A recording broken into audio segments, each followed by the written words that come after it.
vote. Okay, so when we left, I was reading an email from Mark Taylor's daughter. It says, and I did verify that this is his child, so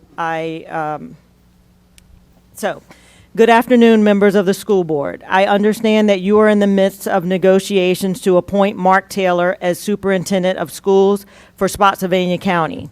I feel that you should be fully informed in making this decision, so I have some information I would like to share with you. I am the youngest of Mark Taylor's 3 children, and I was homeschooled by Mark and Fran until my junior and part of my senior year of high school. It should also be noted that I have not been in communication with either of my parents for almost 2 years, since my older brother told them I was bisexual without my permission, and they reacted by becoming increasingly verbally aggressive over a period that spanned several months. Mark Taylor is beyond underqualified for this position. I believe he would be detrimental to the well-being of future students. As a homeschooler, I did not receive any kind of proper education until approximately 9th grade. Most of my younger school years were spent alone in the upstairs room of the cafe my parents opened. Here I was instructed to essentially teach myself out of a math workbook and repeat 3 educational computer games designed for 2nd to 5th graders. I was not allowed to learn about evolution. Instead, I was instructed to read and discuss the creation story from Genesis. I did not take a history course. Instead, I participated in an 18th century first-person interpretation group called George Washington's Young Friends, a group that has appeared in at least 1 or 2 freelance Star articles. My education was severely lacking and entirely centered around evangelical Christianity.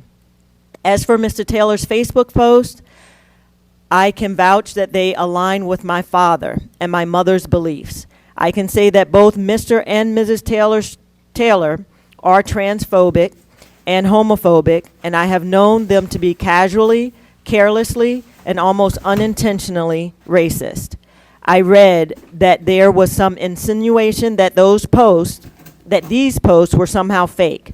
While I can't confirm or deny that myself, I can assure you that the concerned parent and the concerned parents, that this is completely in line with who my father is as a person.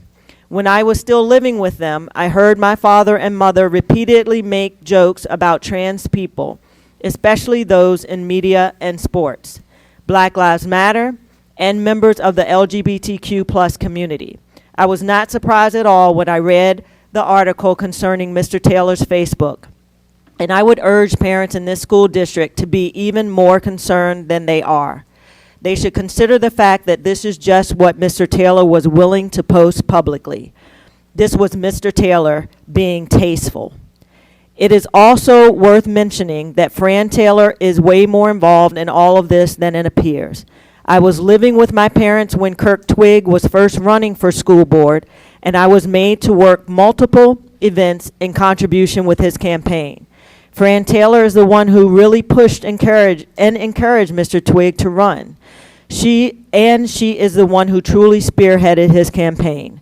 I was there for multiple phone calls where both of my parents would instruct Mr. Twigg on what to say or what statement to put out. They are far more entangled than either the Twiggs or the Taylors have let on.